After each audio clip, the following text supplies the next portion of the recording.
que hemos visto antes.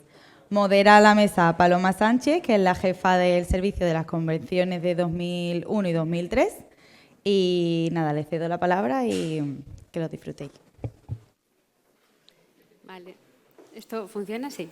Gracias, Marta. Bueno, vamos a dar comienzo a este último bloque del encuentro de gestores que hemos llamado diversos contextos urbanos, que suena así un poco diversos, un poco raro, ¿no? Bueno, la idea es que en esta mesa integremos varios temas y varias cuestiones que ya han ido saliendo, que se han ido planteando, un poco para intentar darle un paraguas a todos estos temas que se van ido planteando poco a poco.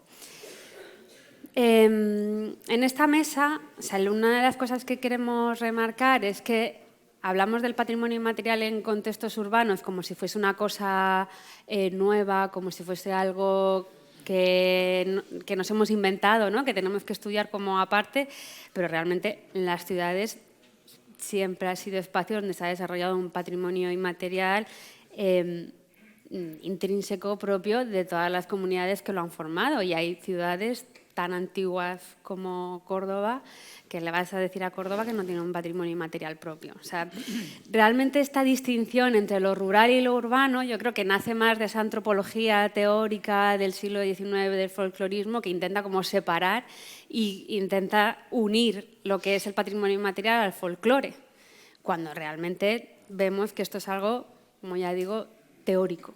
La realidad no es esa. Lo que sí es cierto que este siglo XXI, esta llegada de las nuevas formas de interrelacionarse, estas nuevas formas de turismo, el turismo masificado, globalización, gentrificación, y todo, ha generado una cierta sensación de pérdida de elementos identitarios, que es lo que hace que tengamos ahora que plantearnos cómo se inserta el patrimonio inmaterial dentro de ciudades que han perdido, en cierto sentido, en muchas partes de estas ciudades, su propia identidad, ¿no? Entonces, bueno, ese es el tema en el que nos vamos a centrar. Lo que queremos también destacar y poner el acento es en esa convivencia entre el patrimonio cultural inmaterial y la cultura inmaterial que se crea dentro de la ciudad, o sea, un nuevo tipo de patrimonio inmaterial, un nuevo tipo de cultura urbana, un nuevo tipo de forma de creación, no solo artística, sino forma de creación identitaria. Los que vivimos en ciudades, yo vivo en Madrid, que es una gran ciudad y sabemos que las realidades entre ciudades son muy distintas, dependiendo de la escala en la que tengan, pero los que vivimos en ciudades conocemos ejemplos de un patrimonio inmaterial que en algunos casos que ha nacido en entornos rurales, que se ha perdido en entornos urbanos, pero que se ha vuelto a traer a las ciudades en contextos muy específicos. Hablo, por ejemplo, en el caso de Madrid, un caso que yo conozco, la creación de esos huertos urbanos, en muchos casos huertos urbanos escolares, en los que se desarrollan o se llevan a la práctica prácticas tradicionales de cultivo, de regadío y que se enseñan a los niños. Y no solo eso, sino se enseñan refranes, se enseñan cancioneros, se enseñan un patrimonio que hoy en día en las ciudades, sobre todo en las grandes ciudades como Madrid, ya no existe. Pero bueno, y mucho más allá, vamos a hablar de los paisajes sonoros de las ciudades, cómo han cambiado y cómo se han creado otro tipo de paisajes.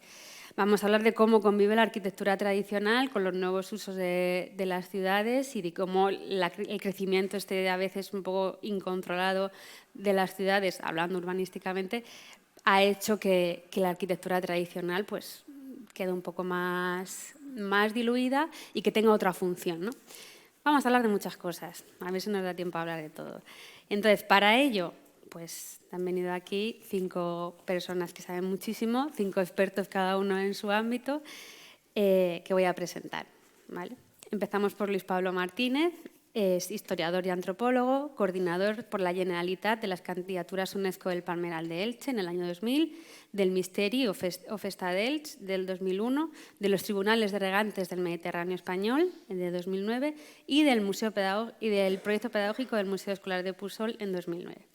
Actualmente forma parte del grupo de expertos de la candidatura de la ampliación para la inscripción del riego tradicional en la lista representativa del Patrimonio de la Humanidad. Y además Luis Pablo es miembro de la Comisión de Expertos del Ministerio de Cultura para el Comité de Patrimonio Inmaterial. que eso no lo ha puesto. Luego tenemos a Rafael Martínez, que es licenciado en Geografía e Historia. Se doctoró en Geografía por la Universidad de Alicante con la defensa de una tesis titulada Museos etnológicos del sur valenciano, territorio, identidad y patrimonio. Desde 1997 ha desarrollado su actividad profesional en museos y colecciones de Elche y Alicante y es director del Museo Escolar de Pulsol desde 2017. A ver. A continuación tenemos a Gemma Carrera, creo que es conocida por todos. Es doctora de Antropología por la Universidad de Sevilla y premio extraordinario de doctorado por su investigación sobre metodología para la documentación y gestión del patrimonio cultural inmaterial. Desde el año 2000 trabaja en el Instituto Andaluz del Patrimonio Histórico, donde ha sido responsable técnico de patrimonio etnológico y actualmente jefa del Centro de Documentación y Estudios. Ha coordinado proyectos de investigación e innovación, entre ellos el Atlas de Patrimonio Inmaterial de Andalucía, el proyecto LAPAT, Laboratorio Abierto de Patrimonio Cultural, o el proyecto Pacto, Paisajes Culturales, Conocimientos Tradicionales y Cambio Climático, que es de lo que nos viene a hablar hoy. Ha colaborado con el Ministerio de Cultura como miembro del órgano subsidiario del Comité Internacional de Patrimonio Cultural Inmaterial de UNESCO, realizando tareas de evaluación de candidaturas UNESCO y ha formado parte del Grupo de Expertos UNESCO para la realización del Código Ético para la Salvaguardia del Patrimonio Cultural Inmaterial y también es miembro de la Comisión de Expertos para el Comité de Patrimonio Inmaterial. Seguimos con Miguel Ángel Roldán, que todos los que sois de Córdoba lo conocéis perfectamente. Es presidente de la Asociación de Amigos de los Patios Cordobeses desde 2007. Participó en los expedientes que conllevaron a la declaración como Patrimonio Inmaterial de la UNESCO en 2012 de la Fiesta de los Patios de Córdoba. Bajo su mandato, la asociación ha recibido en su sede a Sus Majestades los Reyes de España y ha recibido el premio Hernán Ruiz del Ayuntamiento de Córdoba a la conservación del patrimonio. Y por último, tenemos a Jaime Gastalver, de La Plasita, que él describe como un estudio de arquitectura y proyectos culturales. Somos una aventura vital, emprendedora y empresarial. La Plasita es un punto de encuentro donde se dan cita proyectos artísticos y empresariales, públicos y privados. Desde hace 20 años realizamos proyectos de un modo artesanal y a medida desde una perspectiva holística y relacional para hacerlos eficientes, económicos, ecológicos, energéticos, empáticos y estéticos, es decir, bellos. Me ha gustado mucho eso. Los antiguos griegos identificarán belleza con verdad. Como veis, es una mesa muy variada. Cada uno va a poder aportar desde su punto de vista, desde su contexto, todo lo que se va a hablar aquí. Y pues sin más, le doy la palabra a Luis Pablo para que empiece con su presentación. Hola. Sí, estamos. Muchas gracias. Muchas gracias, Pablo. Muchas gracias. Aquí estoy. Quédense con esa idea. Y bueno, aquí estoy en primer lugar a expresar mi agradecimiento porque hayáis contado con mi participación en tantas otras iniciativas. También quiero aprovechar la situación para transmitiros el agradecimiento profundísimo del equipo de expertos que hemos trabajado en el dossier de la ampliación de la candidatura de la inscripción del regadío tradicional y que sabéis que podéis seguir contando con nosotros para lo que haga falta porque estamos seguros que es una iniciativa que seguirá adelante porque es uno de los elementos más representativos de nuestra cultura y que nos da mayor proyección y conexiones a nivel cultural de tipo internacional. Solo con la palabra acequia lo estamos diciendo todo. Y sin más, estoy muy contento de ver que está pasando el carrusel de imágenes que he montado, porque así no voy a ir pasándolas, sino que ya van viendo que tienen un cierto impacto y sobre todo pueden hacerse una idea del impacto que tienen si comparamos con lo que estamos viendo y disfrutando estos días en Córdoba. Yo estoy viendo lienzos blancos por todas partes, hay intervenciones de graffiti y de arte urbano, sobre todo de graffiti muy limitadas. Muchos stickers concentrados en elementos de mobiliario urbano, en algunas persianas. Conforme te alejas un poco más de lo que es el corazón de la visita cultural turística de la ciudad, se percibe que algunas calles ya empiezan a incorporar un poco más de grafiteo en la propia calle. Pero de entrada, yo que vengo de Valencia, para mí el contraste es extraordinario. Y ahí hay algo que investigar y que estudiar. Ahí hay algo, tanto desde el punto de vista, obviamente, de las políticas de gestión pública, del espacio, de los monumentos y del conjunto histórico. Y yo quiero creer que también hay algo por parte de los portadores de esta tradición cultural, de esta cultura urbana.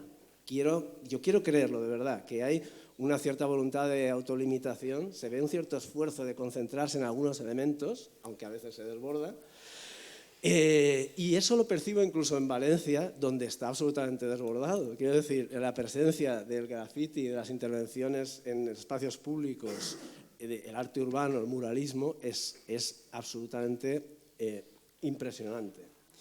Y lo digo yo además que lo redescubrí en un contexto muy curioso, porque yo he estado como bastante conocido, 25 años viviendo y trabajando en la provincia de Alicante. Yo estoy redescubriendo ahora mi propia ciudad al haber regresado para mi nuevo puesto de trabajo, y la primera vez que empecé a ver la magnitud de este fenómeno, bueno, la primera vez fue realmente recorriendo las carreteras y empecé a ver elementos de arte urbano en el campo, como algunas casas de labranza y demás, de repente aparecían con letras, grafitis, intervenciones artísticas, y eso ya me empezó a llamar la atención. Hace mucho tiempo, ahora lo menos 15 años o así. Y luego, con motivo de la tremenda COVID, el confinamiento y demás, aquellas increíbles fallas del año 21 que se celebraron fuera de su momento en el calendario, se celebraron hacia el otoño, ¿de acuerdo? Entonces, yo quería ver aquello, quería experimentar aquello. Entonces volví a recorrer el Centro Histórico de Valencia como no lo había hecho desde que era joven probablemente, y me encontré con todo esto que están ustedes viendo. Para mí absolutamente desconocido. Y bueno, y creo que es un fenómeno digno de atención, porque aquí tenemos, según lo que sugerías, Paloma, tenemos la cuestión de, desde luego, ciudades para todos y para todas, tenemos la convivencia del patrimonio cultural inmaterial y de la cultura inmaterial urbana no patrimonializada, podríamos decir, y a eso añadamos el patrimonio cultural tangible, la convivencia de estas manifestaciones con el tangible, que es el gran problema. Y probablemente, yo que era inspector de patrimonio mueble, yo soy un hereje, ¿no? Quiero decir, yo provengo de la tradición del tangible, y estar señalando y subrayando el valor cultural de muchos de los elementos que estamos viendo en las imágenes, pues puede ser un poco chocante para mucha gente del gremio patrimonializador de un corte más según la tradición europea, etc. Bueno, es un fenómeno que me llama mucho la atención. Cuando voy al trabajo lo veo, convivo con ello, voy documentando, veo cambios, pero se ven cosas muy curiosas y que si no te aproximas al colectivo que trabaja en ello, pues tampoco llegas a captarlo. Por ejemplo, para mí, ya por edad y demás, pues claro, yo tiendo a percibir esto como un fenómeno uniforme. No lo es, no es uniforme para nada. Y a mí me maravilló participar participé en una mesa redonda, participé como público, que también se participa así, en una mesa redonda de artistas urbanos, en una exposición fantástica llamada Principios, organizada por el Centro del Carmen de Cultura Contemporánea, donde había artistas urbanos que exponían su trayectoria de unos 20 años o así, y yo me maravillé de oírles hablar a ellas y a ellos, y cómo ellas y ellos señalaban cambios en la transmisión intergeneracional de esta cultura, absolutamente desconocidos para mí, que me parecía fascinante. Venían a decir que el graffiti siempre ha estado ahí y siempre estará, porque es una expresión de la individualidad, de la transgresión, también la adrenalina que supone el riesgo de pintar en un momento determinado, la juventud extrema. Pero ellos señalaban, por ejemplo, que cuando ellos empezaron a hacer arte urbano, ellos formaban parte de esta ética de la transgresión, digamos. Y sin embargo ahora advertían que había una ruptura intergeneracional, que los que están haciendo ahora arte urbano, sobre todo del tipo muralismo, los más jóvenes, en buena medida, dice, ellos no, es que no han pintado la calle. Es gente que sale de Bellas Artes directamente y ¿se va a hacer qué? Se va a participar en los concursos de arte público que están proliferando por toda España y por todo el mundo. Y por otro lado son unas iniciativas fantásticas. Entonces, me pareció absolutamente fascinante. Y me parece fascinante también fenómenos como las microintervenciones artísticas que aparecen en rinconcitos perdidos de la ciudad. Bueno, aquí convive lo que ellos llaman el guarreo, que literalmente es como describían determinado tipo de graffiti, con elementos de arte urbano y microintervenciones que me parecen interesantísimas, concentraciones de stickers, de elementos 3D, de pequeñas pinturas, y que llaman poderosísimamente la atención de los visitantes. Entonces, esto es un fenómeno que teóricamente, ya les digo, desde el punto de vista patrimonial clásico, horror, ¿no? Pero por otro lado, existe, no se puede negar. Tenemos que integrarlo en el planeamiento, en esos instrumentos de gestión y de participación de los que venimos hablando desde ayer. Y bueno, lo dejo ahí y podemos seguir más adelante. Rafael. Sí, gracias. Bueno, yo antes de empezar con hablar de lo mío, de lo que hago y a qué me dedico, quiero comentar una cosa en relación a lo de Luis Pablo, porque el tema es súper interesante, ya lo hemos comentado en el desayuno y ayer estuvimos hablando. El graffiti, en efecto, viene de una trayectoria histórica tremenda. Ha habido visitas guiadas por el Castillo de Altamira en Elche o por las Torres de la Huerta en Alicante, en el que hay grafitis de barcos o de gente que ha estado encerrada, que ha dejado imágenes de mujeres desnudas, ¿no? Eran hombres encerrados. Entonces, el graffiti hay una historia que viene detrás. No tan solo es, evidentemente, el contemporáneo que estábamos hablando. Y me ha parecido muy interesante también lo que comentamos de la transgresión. Ahora hablaré de lo mío, no os preocupéis. La transgresión, claro, determinadas manifestaciones tienen aparejadas la transgresión. O sea, cuando te dicen, no, ya no puedes asaltar un tren, un vagón del metro, bueno, asaltar, lanzarte a la estación cuando no pasa nadie y pintar un vagón blanco, o hacer cualquier... No, tienes que salir de 8 a 5 a pintar esto que te va a decir. Simplemente lo dejo caer, ¿no? Que eso es un cambio, evidentemente. O igual que las fiestas, cuando las domesticas, ¿no? Las carretillas, los borrachos que tiramos en el centro de Elche, en las fiestas, y desde hace unos años ahora ya se van a un recinto cerrado, ¿no? Claro, la transgresión de tomar la calle desaparece cuando te dejan o te permiten solo que entres a un sitio a tirarlas, ¿no?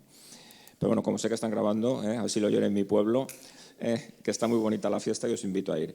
Y empiezo con lo mío. Bueno, soy el director del Museo de Pusol, gracias al Ministerio, a los que organizáis esto, por ser capaces de congregar aquí a tanta gente, excelentes profesionales y además amigos. Prometo volver, si se me invita también. Bien, el Museo Escolar de Pusol es resultado de un proyecto educativo que se lleva a cabo en un colegio desde los años 70 del siglo XX. Ese proyecto educativo lo puso en marcha un maestro que está vivo, un hombre mayor, se llama Fernando García Fontanet, y él, cuando llegó a este colegio, a finales de los años 60, lo que comenzó a poner en marcha, acto seguido, poco después, fue un proyecto de adaptar la educación que él impartía en clase al entorno, al campo, a lo que estaba ocurriendo más allá de las aulas. Se estaba mecanizando el campo, ya se hablaba menos valenciano que antes, la gente, no había un relevo generacional, estaban trabajando más en las fábricas que antes. Entonces, la gastronomía no era igual, los horarios de las fábricas no son los mismos que los del campo, por tanto, repostería, gastronomía, destrezas, prácticas, hábitos, como queráis llamarlo, folclore, todo esto había desaparecido o estaba en trance de hacerlo. Lo que Fernando puso en marcha desde el colegio fue que los niños comenzaran a recuperar toda esa memoria actuando con sus familias, con los abuelos, con las abuelas, con los padres, con las madres. Fue un trabajo de aula, el proyecto de adaptación al medio, el que se inició a partir de esta iniciativa. Los nenes iban con deberes, al margen de las matemáticas o de lo que tuvieran que hacer de esa época. Bueno, las matemáticas son transversales en todas las épocas, ¿no? Pero al margen de esto, los nenes entrevistaban al abuelo, como digo, y le pedían alguna foto, si la tuviera, o le preguntaban para qué servía esto que tenía en la cambra abandonado, porque el maestro dice que tengo que saber esto, vamos a ver. Entonces, claro, después de 15 días de un trabajo de campo de esas dimensiones, o de un mes de un trabajo de campo de esas dimensiones, lanzando como auténticos etnógrafos a los chavales y a las chavalas, lo que había conseguido eran varias cosas. Bueno, después de varios meses de ese trabajo y de varios años, evidentemente. Resumiendo mucho, meterse a la comunidad en el bolsillo y ofrecerles, tenderles la mano y generar un sentimiento de identidad muy fuerte y de patrimonialización de una serie de objetos que comenzaron a culturizarse, a tener un valor distinto del que tenían a partir de que los escolares comenzaron a hacer esto. Los abuelos sacaron el trillo de la cambra, le quitaban las telarañas y dijeron, ¿para qué quiere esto el maestro? Pues lo quiere porque quiere saber cómo se hacían antes las tareas del campo, porque tenemos que hacer un trabajo, ¿no? Entonces, el trillo iba al colegio, se limpiaba en el colegio, el abuelo iba también con el trillo y explicaba para qué servía un trillo a los nenes. Básicamente, muy sucintamente, hablaremos más. Eso fue el proyecto de adaptación al medio sostenido durante muchos años. Las sucesivas generaciones, bueno, comunidades, promociones escolares y generaciones ya han ido trabajando de una manera similar, aproximada, hasta nuestros días. Esa transmisión intergeneracional de saberes que generó un museo, claro, a base de llevar objetos y de llevar testimonios, al final se genera un museo tangible e intangible. Antes de existir una nave, me refiero, un espacio con vitrinas y con etiquetas y unos objetos, existía ya un museo, porque el señor venía con el cacharro y lo explicaba a la gente, ¿no? Existía ese deseo de mostrar y de dejarlo ahí para que la gente lo disfrutara. Para concluir esta primera intervención, los nenes y las nenas del colegio, al ser ellos los que habían hecho, junto con la comunidad, los vecinos, sus padres, este museo piloto, vamos a llamarle así, primero, eran los encargados, y siempre lo fueron, de explicarlo a todo aquel que venía. Con lo cual, esa transmisión de saberes se continúa así, esa difusión de esos saberes tradicionales se mantiene. Los nenes nuestros son los que explican cuando vienen otros colegios, sobre todo, a ver nuestro museo, después de un trabajo que se prepara durante mucho tiempo con ellos, evidentemente. Al margen de esto, hacen tropecientas mil actividades relacionadas con la cultura material y no material del sur valenciano, del Baix Vinalopó y de la Vega Baja. Hacen lab books, invitamos a ganaderos, invitamos a apicultores, tradicionales o no, repostería tradicional, determinadas tradiciones como los mayos, gastronomía. Hemos hecho sainetes en Valencià, sainetes dentro del museo, en determinados ambientes del museo. Apartamos algunas piezas para que no les den muchos golpes, claro, aquí que están los inspectores que no me... o sea, hacemos muchas cosas con ellos. Y una exposición escolar mínimo al año con ellos, que son ellos los que la comisarían y tal, y se inaugura con motivo del Día Internacional de Museos en mayo. Es un proyecto educativo que la UNESCO incluyó en el registro de mejores prácticas de salvaguarda en 2009. Y ahí seguimos con novedades, con movimientos y con adaptaciones sucesivas, porque está vivo precisamente por eso. Luego hablaré de más cosas. Gracias. Gracias, Rafael. Gemma, adelante. Bueno, pues muchas gracias. Antes de nada, reiterar los agradecimientos al Ministerio de Cultura por la celebración de este encuentro de gestores del patrimonio inmaterial y por darnos la oportunidad de encontrarnos aquí todos los colegas y amigos que estamos conviviendo estos días. Y también, por supuesto, al Ayuntamiento de Córdoba por albergarnos en este espacio maravilloso. Bueno, yo, ya que has enlazado tú con Luis Pablo, voy a enlazar también contigo. Tuve la oportunidad de conocer la escuela, Museo Escuela de Pusol, en el año 2011, en un encuentro allí del Misteri de Elche, la cátedra del Misteri de Elche, que reunió entre ellos a Luis Pablo y a mí, que nos conocimos en ese momento también. Y la verdad es que constituye un ejemplo realmente fascinante de cómo transmitir el patrimonio cultural, material e inmaterial entre los jóvenes, un proyecto educativo que además me alegra ver que Fernando entonces era una persona con un carisma muy importante, y que hay un relevo generacional aquí contigo, y que seguís con el proyecto hacia adelante, aunque él ya esté jubilado. Bueno, por mi parte, yo quería partir de una premisa. A mí me ha invitado Paloma a hablar sobre todo de un proyecto que hemos realizado últimamente, que se llama Pacto, Paisajes Culturales, Conocimientos Tradicionales y Cambio Climático. Pero antes de contar un poco sobre esta temática, quería poner como premisa que el territorio y el patrimonio inmaterial pues son dos elementos indisociables, ¿no?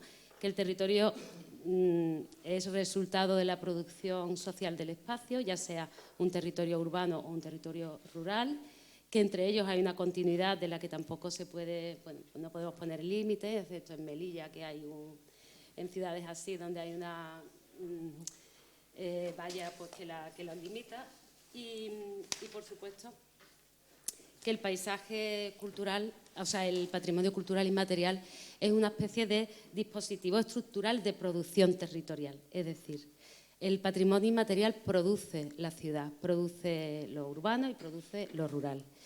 Y por tanto, la ciudad no es un objeto, no es esa base material, sino que es un proceso. No es solamente soporte de ese patrimonio inmaterial, es resultado, y juntos son patrimonio vivo y son resultado de esa dinámica.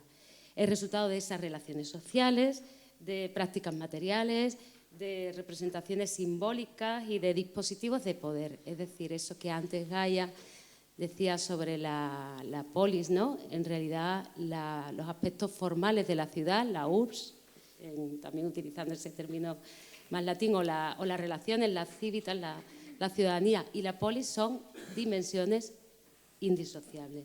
Y partiendo de esto, pues el patrimonio inmaterial no puede entenderse como una capa simbólica más supuesta o superpuesta a esta base material.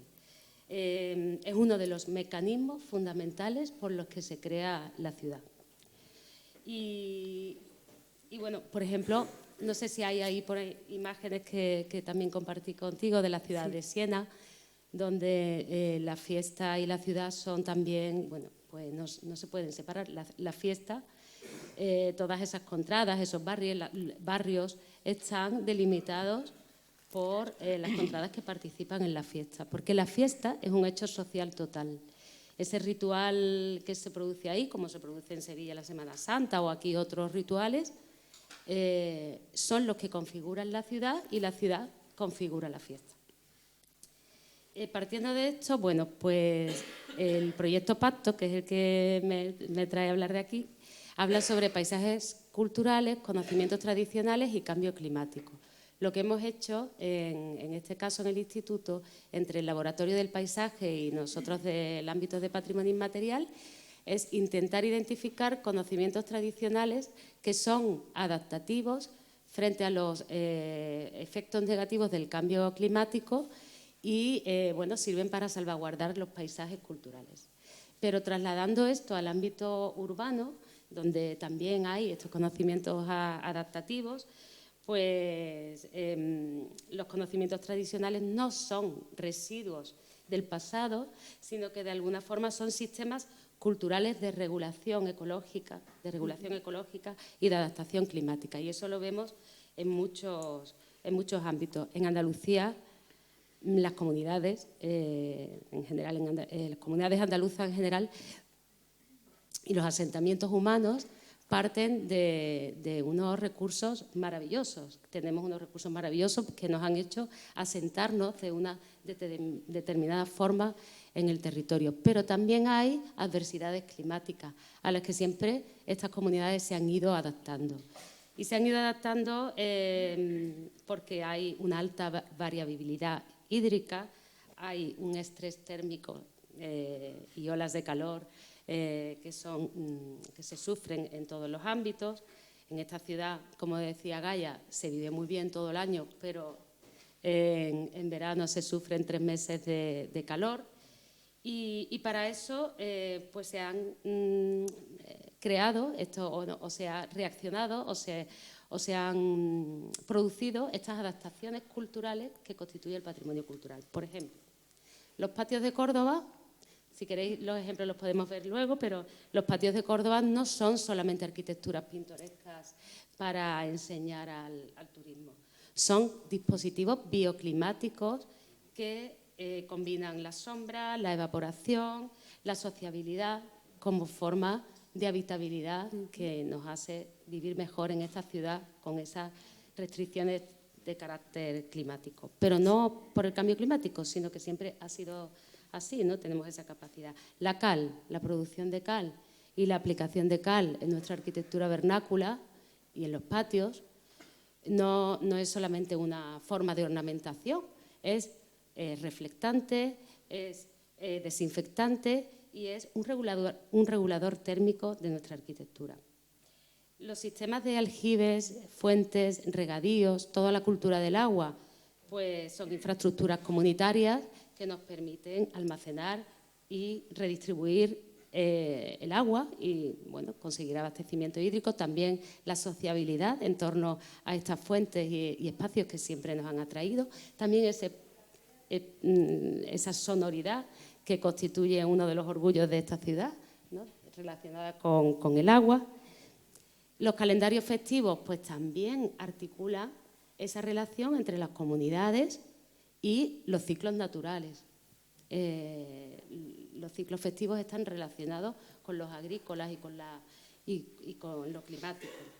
Y las dietas siempre han sido estacionales, hasta ahora que hemos roto pues, esa relación estacional con la alimentación y sincronizaban pues, de alguna manera esas estrategias de conservación también, ¿no? que son pues también adaptativas frente a los riesgos, si tenemos formas de salazón, de conservación y demás que nos permiten alimentarnos en otros periodos del año. Es decir, esos conocimientos tradicionales son importantísimos. Tenemos el cambio climático como un aspecto, una crisis que altera estas relaciones, y el patrimonio inmaterial resulta, por un lado, vulnerable ante esa crisis climática y otros aspectos de la crisis global, como la turistificación, etcétera, etcétera, pero también es un potencial. Y ese potencial es estratégico y deberíamos de utilizarlo para todo tipo de planificación, sobre todo la planificación urbana. Hay un marco normativo que regula todo esto y que tenemos ahí ya como instrumentos. Por un lado, la Convención de 2003 de Patrimonio Inmaterial. Por otro lado, el Convenio del Paisaje. Las recomendaciones de 2011 del Paisaje Urbano Histórico, que recalca esa relación entre los valores sociales, los procesos económicos y las dimensiones intangibles. Y bueno, todo ello pues nos llevaría, esto si queréis lo vemos más tarde, a tener una mayor justicia, no solamente cultural, sino también climática. Sí. Gracias, Gemma. Bueno, buenos días otra vez a todos. Agradecimientos ya se han hecho por todas partes, pero bueno, no queda mal que agradezcamos al Ministerio de Cultura pues, que este año haya tenido bien celebrar este congreso pues, en Córdoba. La verdad que, como yo siempre, cada vez que puedo lo digo, que Córdoba es la gran desconocida, porque cuando paseas por sus calles y paseas por el entorno de la Mezquita Catedral, te vas dando cuenta de las maravillas que ha tenido que ser Córdoba y que es Córdoba actualmente. Bueno, yo quiero contar que, no lo hemos hablado, pero ya de patios hemos hablado varias personas mucho más cualificadas que yo para hablar de patios.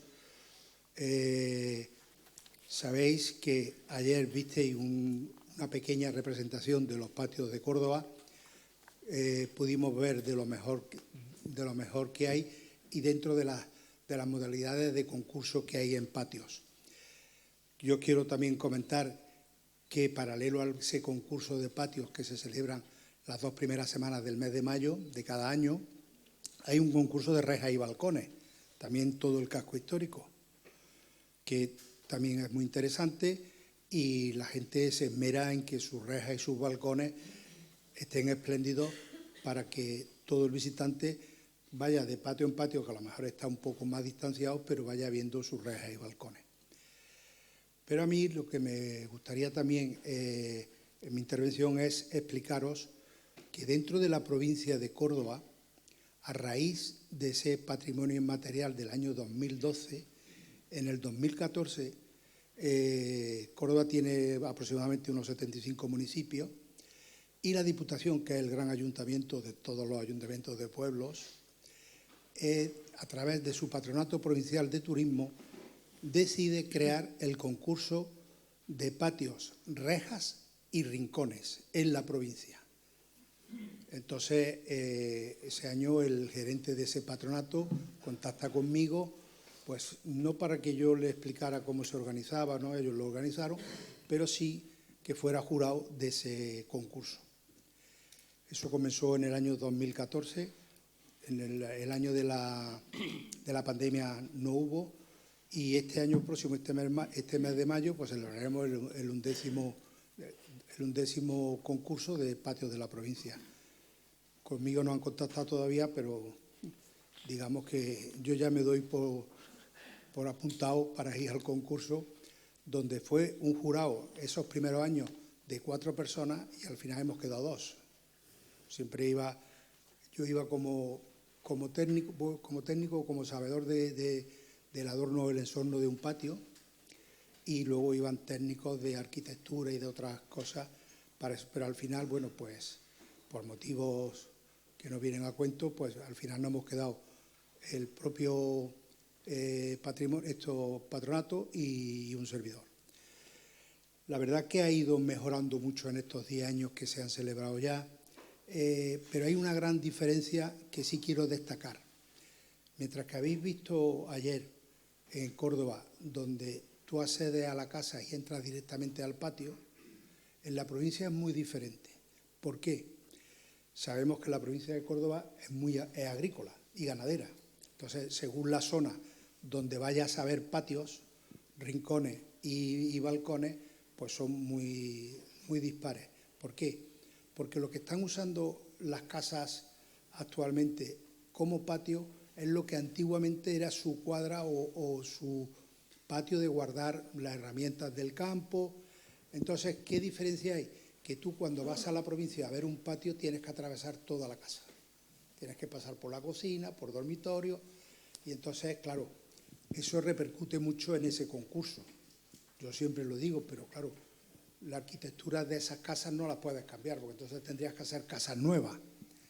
Entonces, bueno, pues tiene ese pequeño hándicap. Pero la verdad que hay también patios en algunos pueblos, y yo puedo enumerar como la subbética Rute, Inaja, por la sierra hay también en Peñarroya, en fin, en muchos pueblos de la provincia de Córdoba, por las zonas que vaya. Entonces, que hay unos patios muy bonitos, y además la gente, a raíz de lo de patrimonio inmaterial, del nombramiento, pues se ha ido abriendo a que sus casas también sean expuestas durante esos 15 días. Porque una cosa es que coincide con el concurso de Córdoba. ¿Por qué coincide? Pues aprovechando el tirón que tiene el concurso de patio en Córdoba, pues la gente pernocta y hay días que se puede dedicar ahí a un pueblo, ahí a otro pueblo. Luego también ese concurso de rejas, pues igual que el nuestro también de aquí de Córdoba, donde los balcones y las rejas las adornan también y la ponen bonitas, como en primavera están todas las plantas. Pero sí quiero destacar los rincones. Hay unos rincones, como por ejemplo en Belmez. En Belmez hay una subida al castillo de Belmez, que el ayuntamiento, junto con los vecinos, porque eso es otra cosa, que es que los ayuntamientos de la provincia, en los patios es diferente porque son casas particulares, pero en los rincones sí involucran a los vecinos de alrededor de ese rincón para que lo pongan también y sea, digamos, un trabajo de ellos. Entonces, es una cosa muy interesante y muy bonita de ver. Hay rincones espectaculares, como ya digo, ¿no? Entonces, también quiero que conozcáis esa provincia, pero sí de oídas, como lo estoy comentando, para que en un futuro, cuando queráis, bueno, pues la Diputación, a través de ese Patronato Provincial de Turismo, tiene ya por todas las redes, tiene fotografías y tiene cosas de esos rincones, de esos patios, que merece la pena también visitar. ¿Vale? ¿Qué diferencia hay? Como ya he dicho, pues el tipo de construcción, que están aprovechando, digamos, los famosos corrales o cuadras de guardar animales y guardar, porque al campo antiguamente eran bestias lo que araban y ayudaban, pues eso es lo que lo han recuperado y lo han hecho patio. ¿Vale? Pues hasta aquí. Gracias, Miguel Ángel. Jaime. Me han dejado pinganillo. Muy buenas, gracias. Yo iba a enganchar la charla que venía, que han abierto Gaya antes, y Miguel Ángel ahora también, el tema de las ciudades y lo rural, porque el proyecto que estamos investigando se llama Ruralizar las ciudades. Pero soy arquitecto, lo he dicho antes, tenía un chistecito que lo conté ayer en la mesa, que para mí el PCI, yo me dedico a lo material, no a lo inmaterial, y el PCI es protección contra incendios. Hoy le he dado ahí una vuelta a todo y he decidido, en vez de, como luego tenemos tiempo para las preguntas, traer la voz, que dentro del patrimonio inmaterial está lo poético, un texto que escribí celebrando los 100 años de la Orden Surrealista de Toledo, de Luis Buñuel, cuando en la residencia de estudiantes, pues con Lorca, Alberti, Lamayo y compañía, pues se iban de sonadas borracheras a Toledo. Y creo que parte del fragmento recoge un poco, entiendo, cosas de las que estamos hablando hoy. Con permiso, con la venia, señoría. El fragmentito se llama Garcilaso desencadenado, bucólico de la Iberia vaciada. 1. De cómo Garcilaso, noble, introdujo en España nuevas formas de escrituras importadas de Italia, de cómo Juan Boscán trajo el terceto y desde entonces se convirtió en formas de coplillas, tercerillas por soleare, bulería, mirabrases o seguirilla. No permitáis que los franceses que están en la isla entren en CAI. La Orden de Toledo. En la Orden de Toledo dormimos en las posadas de la sangre. Allí sitúa Cervantes su novela La ilustre fregona. 2. De cómo lo bucólico en los textos es una ruda realidad. De cómo la ciudad se creyó superior al campo. ¿Dónde quedó lo pastoril, Petrarca? ¿Dónde Garcilaso? Dime dónde. Galatea buscada por la España vacía y Galatea buscada por la España vaciada. Teruel existe y la Mancha no mancha. Cateto, cazurro, destripaterrones, ignorante, palurdo, rústico, tosco, zafio, abandona tu casa, que yo ya no soy yo, ni mi casa es ya mi casa, compadre. Éxodo. Del campos a la polis, labrantío olvidado. El mundo es un mundo urbanizado, todos ciudadanos, una conversión colectiva. Pierre Bourdieu. ¿Quién nos alimentará, Padre? Dime, ¿quién nos alimentará? Éxodo. Y llegarán 10 plagas, el libro del Éxodo. Mañana será la señal del destierro del terruño. Surcos. Tiri, tiri, tiri. 10 surcos en el suelo. Ay, sus manos dejaron, 10 surcos en el suelo, sus manos dejaron. Hasta las últimas aldeas llegan la sugestión de la ciudad, convidando a los labradores a desertar del terruño con promesas de fáciles riquezas, recibiendo de la urbe tentaciones, son árboles sin raíces, astillas de suburbio. ¡Shh! Trenes procedentes de Valladolid, Zamora, Salamanca y Sevilla efectuarán su entrada. Manará miel y leche de las urbes. Tiri, tiri, tiri.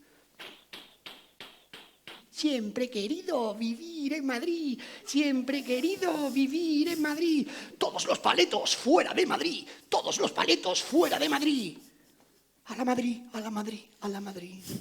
Grita el séptimo sello en las discotecas de los 80, mientras Paco Martínez Soria baila el milagro de España. Yo, Luis Buñuel, dejé mi calanda con 17 años y me vine a Madrid. 3. De cómo comemos, cómo nos alimentamos, transforma el mundo. Y canta Garcilaso, una égloga por peteneras. El dulce lamenta de los pastores, salicio juntamente inemoroso, de cantar su queja imitando, cuidado vea al cantar sabroso, estaba muy atenta a los amores, de pasar olvidada escuchando el dulce lamenta de dos pastores. 4. De cómo los poetas renacentistas eran guerreros, de cómo los poetas renacentistas eran guerreros, Cervantes o Garcilaso, y cómo, cercano a la Orden de Toledo, hubo otro poeta, pastor y guerrero. Miguelito, 13 otoños tienes, cuando besamos nosotros los suelos de Toledo. Pastor de Orihuela, Miguel, bucólico cabrero, ordeñas pechos mientras lees oro místico, Miguel, lloras nanas de leches y rezuman los rayos de tus ojos que no cesan. Allá en los montes solitarios, los molinos quijotescos son movidos por los vientos del pueblo. 5. De cómo el amor pastoril esconde una política de clases, de siervos y de esclavos. De amores melancólicos se muestran los pastores y, en el cortijo yermo, gañares y señoritos juegan a las glebas. La vida en los cigarrales sigue la misma rutina de siempre. Unos mandan y otros obedecen. Milana, Milana, Milana bonita. Compi, ¿la tierra para quién la trabaja? Las tierras tienen un solo amo. Son del señor duque, o del señor marqués, o del señor conde, o del señor vizconde, o del señor barón, o del señor que yo no llego a ser ni esto ni aquello, pero que no deja al igual que aquellos de ser terrateniente. El señor Duque vive en Madrid. El señor Marqués vive en Madrid. Y también el señor Conde y el señor Vizconde y el señor Barón y el señor que no es ni esto ni aquello. Pero, como ellos es terrateniente y como ellos viven en Madrid, todos viven lejos del campo, sobre el asfalto, entre los árboles urbanos y las plantas domesticadas y domésticas que son incapaces de tener el mal gusto para dar ajos, papas o cebollas. En las tierras hay un apareador que vive en el cortijo. Con el apareador, unos capataces que viven como pueden en alguna parte del cortijo. Y hay también unos obreros fijos, Juanito, Manolito, Antonio de la Revuelo, Joselito y Rafael, que malviven pegados, que malviven pagados a la tierra, como líquenes en cualquier parte de su corteza. Son los braceros, brazos siempre a la espera. Y cuando el gobierno, en el comienzo de la reforma agraria, trata de darles tierras y aperos y grados, ellos preguntan, ¿pero seguiré trabajando yo la tierra? Naturalmente, es su tierra. ¿Y por qué no me quitan a mí la tierra de delante y se la dan al señorito para que sea él quien la trabaje? A ver. ¿Y la jaca? ¿Quién se va a quedar con la jaca? Porque no voy a ser yo quien la monte, ¿no? Si yo tuviera jaca. Si yo tuviera jaca, saldría casada como el señorito y me echaría el zurrón a la hermana del señorito y a aquella hija de aquel conde del señorito. 6. De cómo nada ha cambiado. Necesitamos una reconexión emocional con el entorno rural, romper la dicotomía campo-ciudad, norte-sur, rico-pobre, productivo-reproductivo. La novela pastoril comenzó en la Grecia, en las ciudades-estados, donde arrastrábamos y arrasábamos bosques, sometíamos al otro y hacíamos esclavos. Galatea, nada ha cambiado. Cerca del Tajo, en soledad amena, de verdes sauces hay una espesura. Nada ha cambiado. Y nos canta Hölderlin en Hiperión, una posibilidad, una reconexión emocional con la tierra. Nueva vida, desea el porvenir abrirse con flores, señales de alegres días. Cubrir parece la tierra y el valle, alejando la primavera, todo signo de dolor. Puertas de carnes, de los hierros afilados por los europeos, jirones de pieles cuelgan. Los ojos rojos de negros deshecho. La construcción de puertas de carnes. Hubo una vez que la puerta de la carne era un lugar, por donde entraban a las ciudades bestias muertas para ser devoradas. Nada ha cambiado. Hoy esmayados y sedientos construyen de su ser un hueco, una escalera humana deshecha y rota de acceso al falso paraíso que los ahoga junto con el tiempo natural en su propio infierno. Nada ha cambiado. Los ojos rojos de negros serán devorados por los europeos, al igual que Saturno se comió la cabeza de su hijo.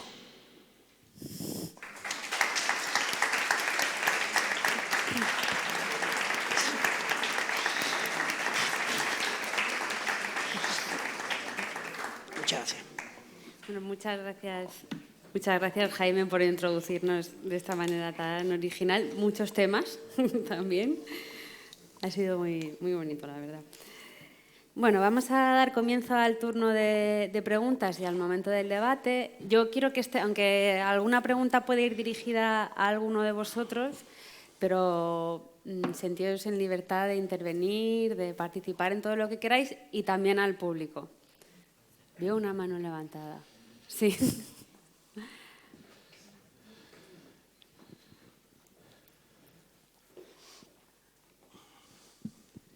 Buenos días, soy Fernando Picorner y soy doctor en Bellas Artes. Soy de la asignatura Color y entonces quería hablar un poco de lo de los grafitis. Fui la persona que por mi facultad estuvo designada para hacer el libro blanco de Bellas Artes.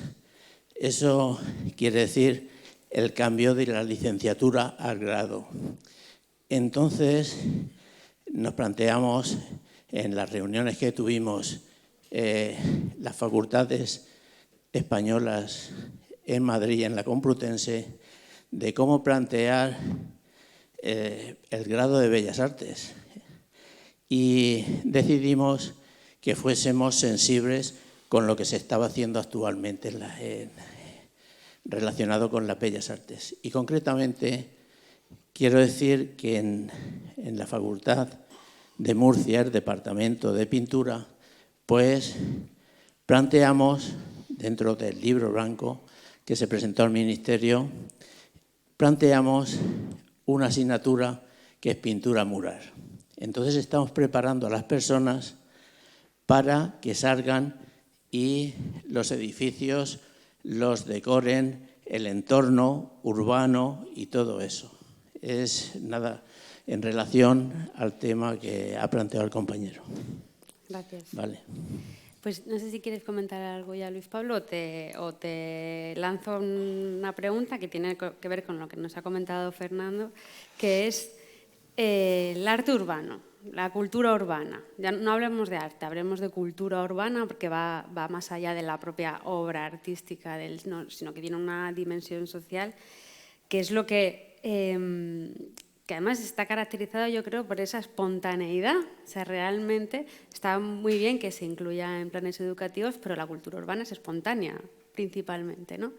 Y además tiene una comunidad, tiene un sentimiento identitario que lo diferencia del patrimonio inmaterial. ¿Podemos considerar ya la cultura urbana como un patrimonio inmaterial nuevo, creado en un entorno urbano? ¿Cómo lo ves? Me gusta vivir al límite. Sí, y justamente, bueno, esta manifestación cultural con un alto contenido artístico altísimo en algunas de sus expresiones nos lleva al límite, claramente, ¿no? Aquí interviene, ya me pongo el traje de técnico y claro, aquí interviene los mínimos elementos de los que disponemos claramente en la tradición jurídica del patrimonio cultural inmaterial y de las definiciones y demás. Claro, está el tema de la transmisión intergeneracional. Por eso antes he incidido mucho en esa ruptura que ellos mismos percibían, ¿no? Y esto es un elemento clave que nos permite aproximarnos de una manera objetiva o intersubjetiva a ese acuerdo de que para que las administraciones públicas hagan el esfuerzo de señalar como patrimonio y concentrar todo el apoyo técnico, financiero, etcétera, para que esa manifestación cultural se transmita, continúe con plena vitalidad o se revitalice, etcétera, pues tiene que haber unos mínimos que nos permita llevar a cabo, culminar el juicio con unas declaraciones, ¿no? Claro, sabemos que esto es lo que es y acaba teniendo una componente tecnocrática innegable e inevitable. Lo que ocurre es que bueno, hay que abrir las mentes y los procedimientos y ajustar a la medida de lo posible también la normativa para ver lo que tenemos aquí, ¿no? Pero la situación es absolutamente compleja, porque bueno, cultura urbana, culturas urbanas.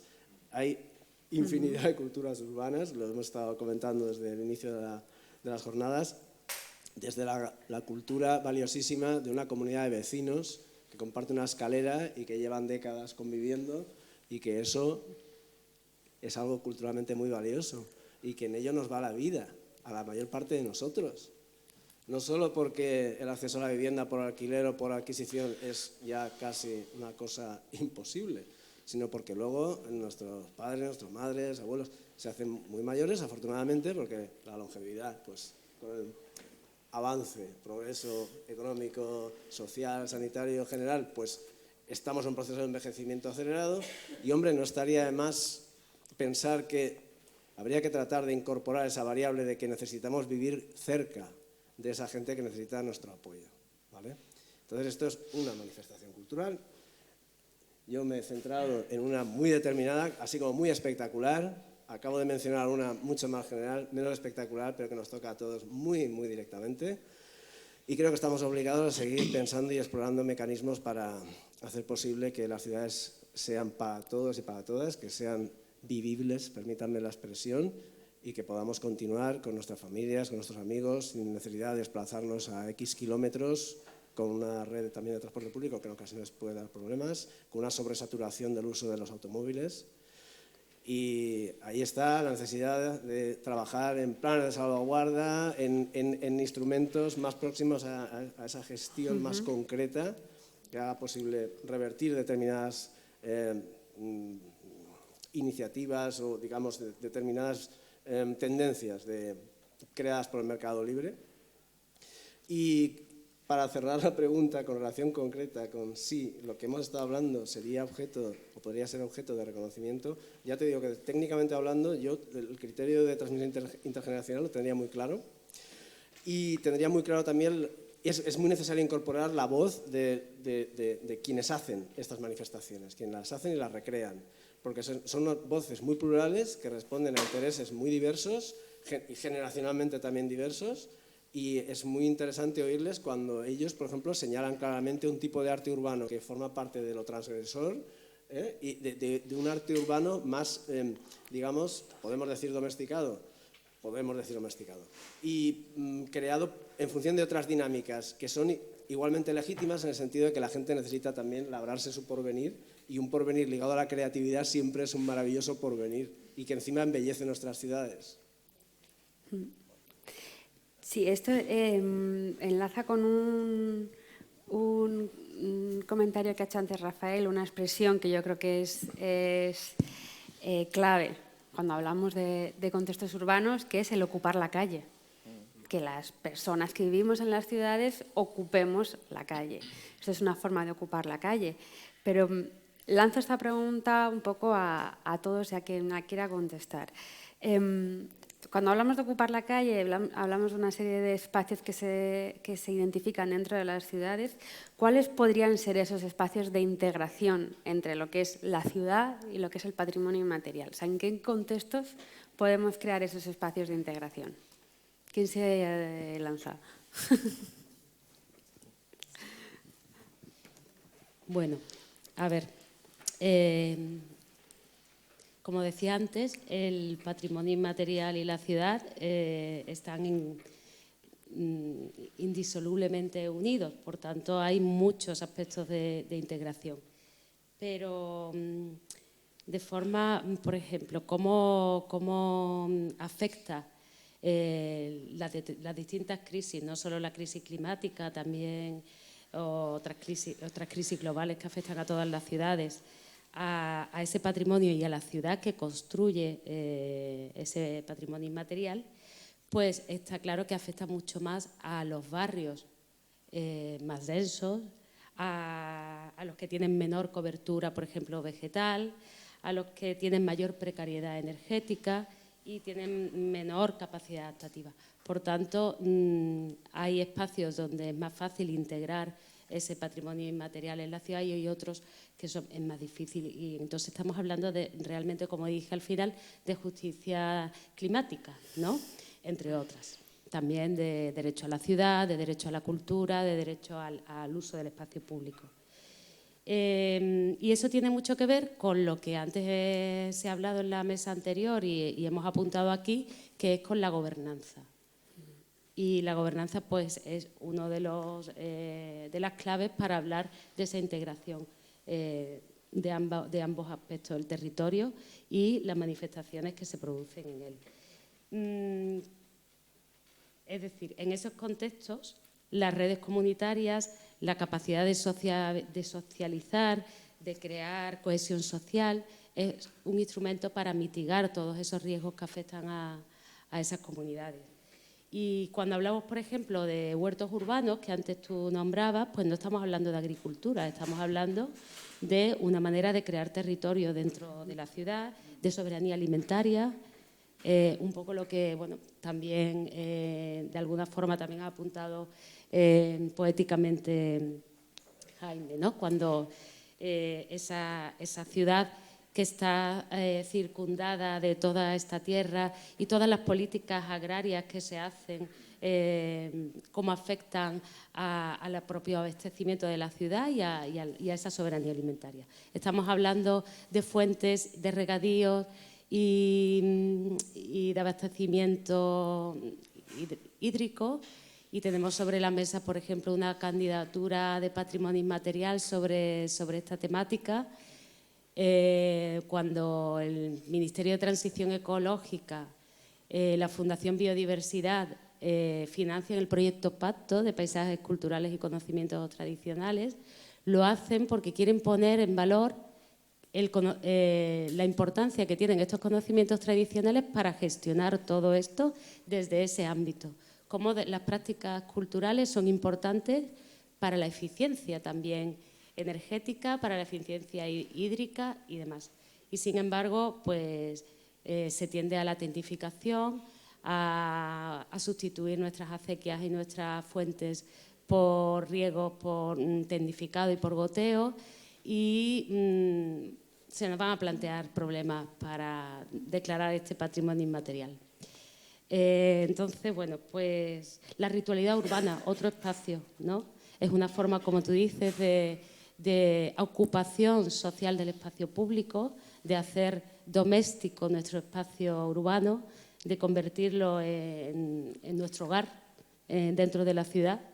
Y eso tiene que ver muchas veces las fiestas, que a algunas personas les molestan, porque tienen un cariz a lo mejor religioso. Al final son una forma de resistencia a la globalización y a la mercantilización de la ciudad.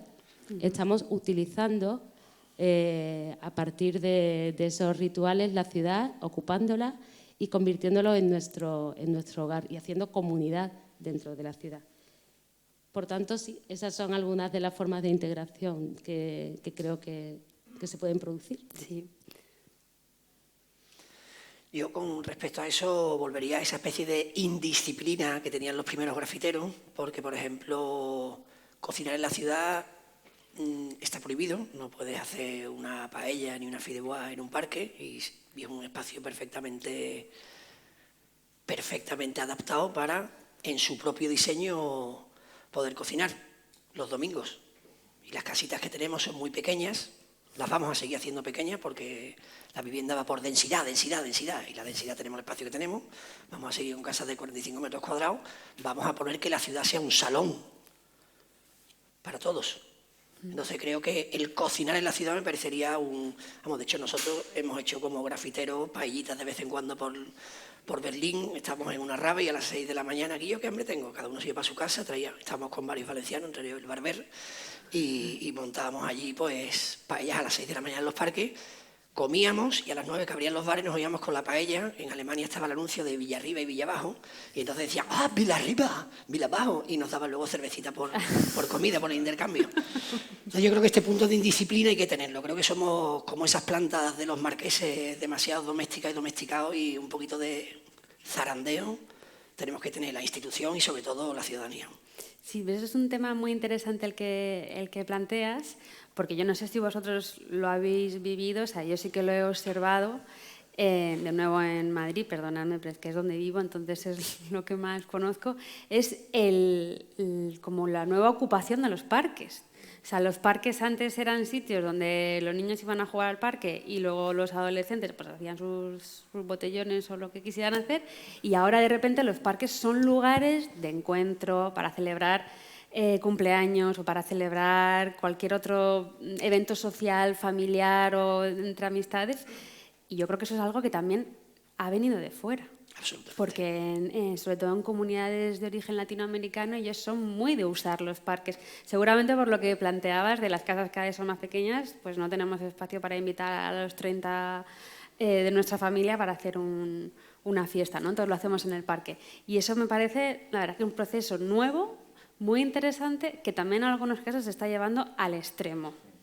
Porque yo he visto parques con 5 cumpleaños a la vez, y ahí no se cabía. Que la gente le da por nacer el mismo día, de vez en cuando. Sí, y claro, y todos a la vez, y eso ya es una cosa que es un poco incontrolable. Pero es una manera muy interesante también de ocupar el espacio. Quería plantearle a Rafael una cuestión. Elche, que es una ciudad tiene 200.000 habitantes, es una ciudad ya importante. ¿Cómo habéis visto vosotros, desde que se crea toda la iniciativa del Museo Escolar y ya se desarrolla como museo, cómo habéis visto entre la población, entre quizá esos primeros niños que acudían y aprendían del patrimonio inmaterial y de la tradición, cómo lo habéis visto ahora? Ahora que son mayores, o sea, ¿tienen más arraigo, tienen más interés? ¿Cómo? Sí, luego comentaré algunas cosas de la pregunta de antes, que me quedaba ahí a punto. Sí que hay una vinculación por parte de la comunidad que deja de formar parte, me refiero, los chavales que se marchan porque acaban la escolarización, sí que hay una vinculación de alguna forma. Muchas veces no es la mayor parte de las veces no es reglada, quiero decir, no es que se apunten a la asociación del museo, no es que vengan, pero sí que de manera puntual o cuentagotas en muchísimos eventos o actividades que realizamos están allí, vuelven, participan. Sí que se ha notado, sin duda, que a partir de 2009 o los años inmediatos a ese año haya un mayor conocimiento y una mayor concienciación por parte de lo que es el Museo Escolar de Pusol y el proyecto y todo esto, ¿no? Paralelamente ya estaba la festa, bueno, el Misteri d'Elx desde el año 2001, el Palmeral desde el año 2000, Elche tiene 3 reconocimientos UNESCO y yo creo que la ciudadanía, igual que en Córdoba, igual que en tantos sitios, hay una mayor sensibilidad, no en el sentido ese, ¿no? O sea que sí, somos optimistas. Pasa lo que en todas partes, quiero decir, o en muchas partes, el relevo generacional, hay que estar ahí. Me ha gustado mucho lo que le ha comentado antes el amigo de Pamplona. Hay que incentivar que la gente se anime a colaborar. No basta, ya digo, nosotros aquí estamos todos, jugamos todos en casa. O sea, aquí todos tenemos la carrera, el máster y el doctorado y todo eso está muy bien. Pero tienes que bajar a torear también. Y ya sé que lo hacemos, cada uno en su diferente momento, pero hay que bajar. Quiero decir, entonces tienes que contar tu visión y escuchar y hablar con otras visiones que a veces no coinciden con la tuya. Pese a ser comunidad portadora y nosotros ser los que queremos que esa comunidad portadora tenga un protagonismo y no os perdáis que va, y aún así puede ser que no nos entendamos. Eso ocurre, eso es un reto. Ya sé que no descubro nada con esto, pero el relevo generacional y el diálogo constante con la comunidad portadora son esenciales. Y se ha dicho aquí, estoy repitiéndome. Y en tercer lugar, el riesgo del folclorismo, la turistificación. Ya se ha dicho aquí. O sea, no vaciemos de contenido, ya sé que lo sabemos, perdona que insista, pero no vaciemos de contenido lo que se hace. Porque claro, hace 100 años era normal hacer cosas. Han pasado 100 años. Que sigamos haciendo esas cosas después de 100 años, cuando ya no somos ni ámbitos rurales, cuando ya tenemos cuartos de baño, cuando las mujeres tienen otro rol, por suerte, etcétera, pues a veces puede quedar todo. Yo quería añadir una cosilla a lo de antes. Hay actividades prácticas en la ciudad que son excesivamente, son muy performativas, ¿no? Están ahí, ocurren y dejan de ocurrir en poco tiempo. Mi hijo ya es mayor, pero recuerdo que una temporada me llevaba Mártir por toda la playa de San Juan de Alicante buscando Pokémons. ¿Sabéis lo que es, no? En fin, ya a veces, ya digo, él está en Madrid, él es mayor y tal, pero los Pokémon que cazamos, este tío y yo, por medio de playa de San Juan, o sea, pam, pam, y entonces se generaban unos ambientes, veías gente por ahí corriendo con unas cosas que solo veían ellos. Yo soy su padre, yo no lo veía, yo no, en la vida he visto un Pokémon de eso, alguna vez habré visto alguno, pero no me acuerdo. Entonces, eso desapareció. Supongo que ahora siguen cazando otra cosa, o Pokémon o lo que sea, o los hijos de los Pokémon. Pero eso es algo espontáneo. Claro, ahí voy con esos, aparte de la broma, por las horas que son, pero ¿dónde ponemos la barrera de qué es alguien de patrimonio? O sea, alguien tenía que documentar estas cosas, porque si esto deja de hacerse, mi hijo ya no lo va a hacer, con 20 y tantos años, por eso digo, yo tampoco. A eso me refiero, ¿no? Y luego, los espacios de la ciudad, los parques, muy interesante. En todas las ciudades grandes, Elche es más grande, 250.000, y hay, como en todos sitios, la comida está para llevar, los globos y estos que se mueven con las bicis y con los patines. Bueno, los lugares donde ellos quedan a recoger las comidas son auténticos cónclaves de gente que está hablando, son casi todos hispanos, de otros países, españoles casi no, podrían ser de cualquier lado, por supuesto. Y se generan unos lugares en la ciudad de convivencia en la que están ellos esperando que les den los pedidos. En algunos sitios han tenido que poner cintas para evitar que se sienten en los portales. Eso tiene vista, eso se va a quedar. Eso no es tan performativo y ahí hay una situación ahí que hay que ver, ¿no? No digo patrimonialmente o no en el sentido ese, pero que sí que... Y los parques, por supuesto. Las zonas de hacer deporte, en toda la zona del río en Elche, son varios kilómetros de río, está también un poco segregado por nacionalidades también. En algunos sitios no van los mismos, bueno, depende. En otros sitios no. Entonces, todo eso es muy interesante que se comente. Pero no quiero extenderme con el tema. Luis Pablo. O lo que quieras.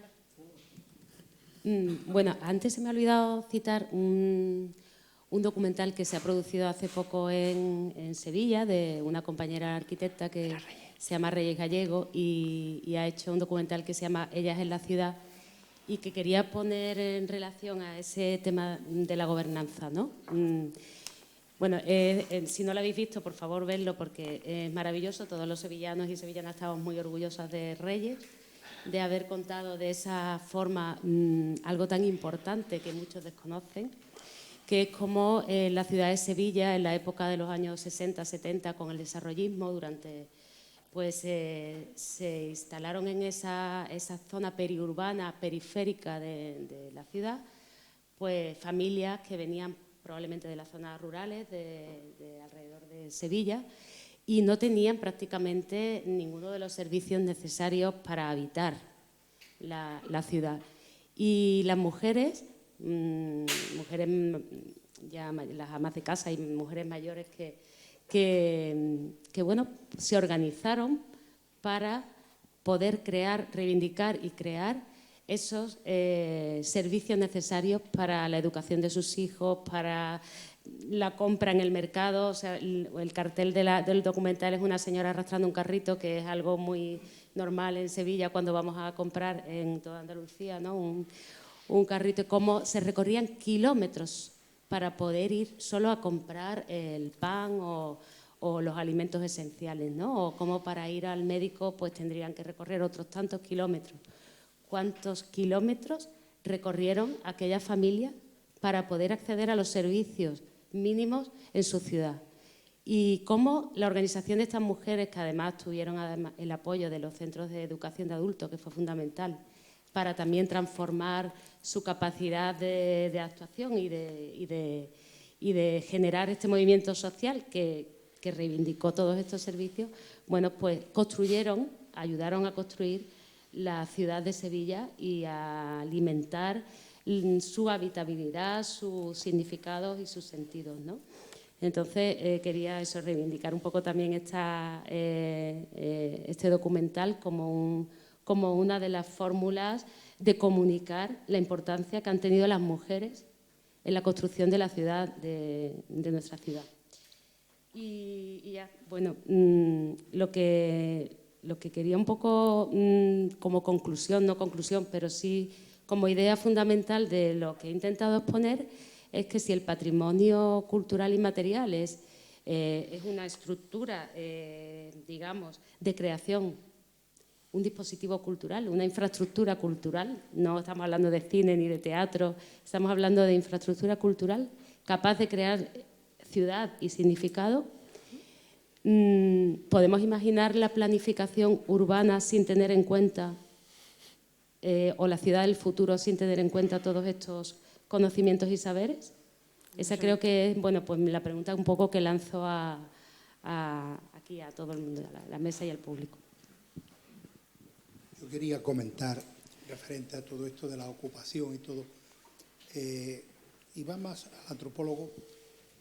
Estamos teniendo, me supongo que será en todas las ciudades, pero aquí en Córdoba hace unos días leí una noticia de los asentamientos que hay ahora con la gente que emigra aquí le llamamos los rumanos, en otros sitios no sé cómo lo harán, pero porque estaban pidiendo, y estaba el ayuntamiento, que es digamos, un ente público, haciéndole la limpieza y organizándole todo con gastos y con costes a la ciudad.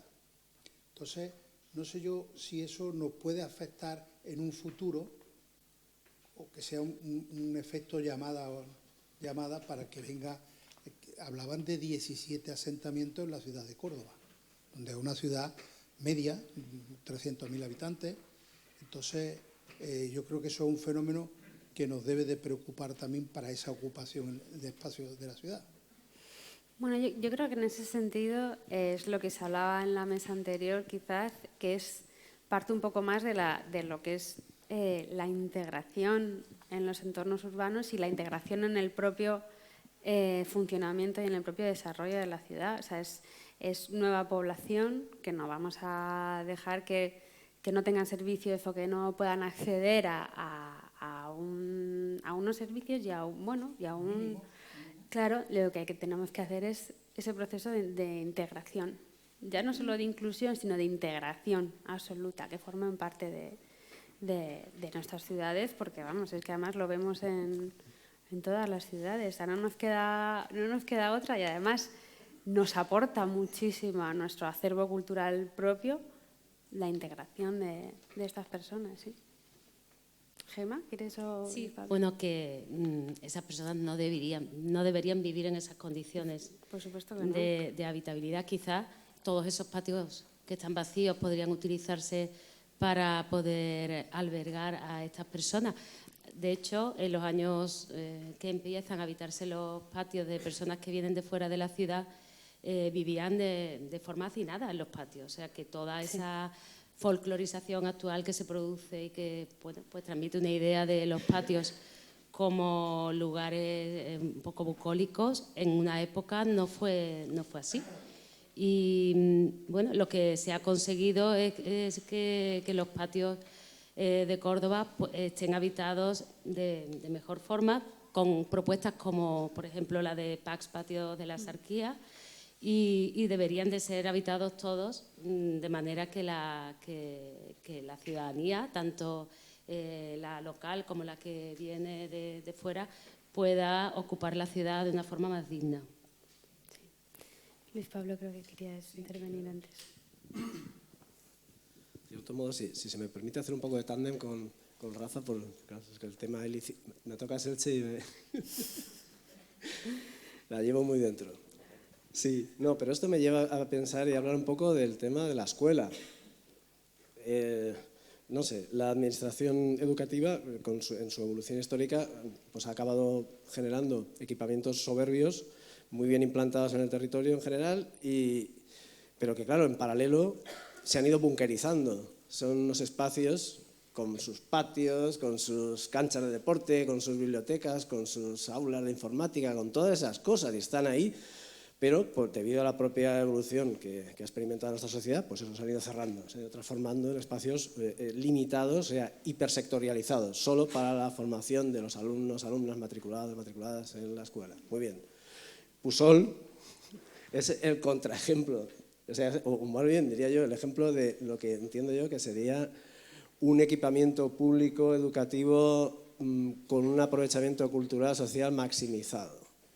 Y pongo el ejemplo de un día que fui a trabajar en la hemeroteca para ver las noticias acerca de los orígenes del proyecto y demás, orígenes que no se entienden además sin esa conexión comunitaria, porque la escuela hizo bandera de las reivindicaciones sociales y ciudadanas de la población del campo de Elche, que no tenía teléfono, cabina de teléfono, no tenía agua corriente, no tenía calles asfaltadas, no tenía nada. Entonces ahí estuvo Fernando en su día peleando. Muy bien, pues en un pasado mucho más reciente voy a estudiar en la hemeroteca y de repente oigo música a tope. ¿Y esto qué es?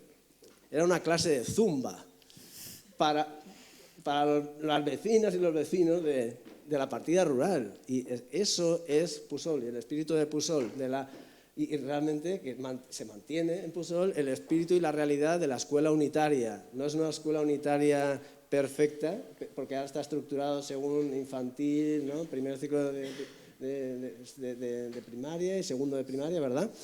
Pero todavía se mantiene, y se mantiene el tema de la convivencia en la misma aula de alumnos y alumnas de diferentes edades, lo de la monitorización de los mayores con los pequeños. Ese espíritu comunitario es impresionante. Yo creo que en ese sentido es algo, vamos, que trasciende amplísimamente lo que es la colección de objetos maravillosa que expresa ese reconocimiento público. Y bueno, y en Elche en general es un caso digno de estudio también porque es clarísimo el impacto de las declaraciones UNESCO, que a lo mejor fueron pensadas en su día de arriba a abajo, en buena medida, porque eran los símbolos, grandes símbolos de identidad de la ciudad, sobre todo Palmera de Misteri, y han acabado activando a la sociedad civil de una manera impresionante, comenzando ¿por quién? Por los palmereros. 7 años después de la inscripción en la lista del Patrimonio Mundial, se constituye por primera vez una asociación profesional de los palmereros de Elche, por primera vez en 1000 años. Y luego ADR, la Asociación para el Desenvolupament Rural del Camp d'Elx, para el Desarrollo Rural del Campo de Elche, productores de alimentos, comunidades de regantes, restaurantes del campo, todos a una porque son conscientes de que son los depositarios de esa autenticidad que la UNESCO les había reconocido, desde el punto de vista agrícola. Más recientemente, Bolén Palmeral, etc. Y ya como última expresión, e hilando con la presentación inicial mía, quiero decir, el arte urbano en Elche, los símbolos de identidad ilicitanos, es espectacular. Y sobre todo, Mister y Palmeral y la dama. Esa dama que como no está, yo creo que, ¿no?, es un elemento que incita especialmente a esa proyección pública de su imagen. No abramos ese melón, por favor. Sabéis que estoy obligado a decir. Eso es patrimonio material. Sí, Aniceto. El micrófono para Aniceto. Pues primero Elena y luego Aniceto.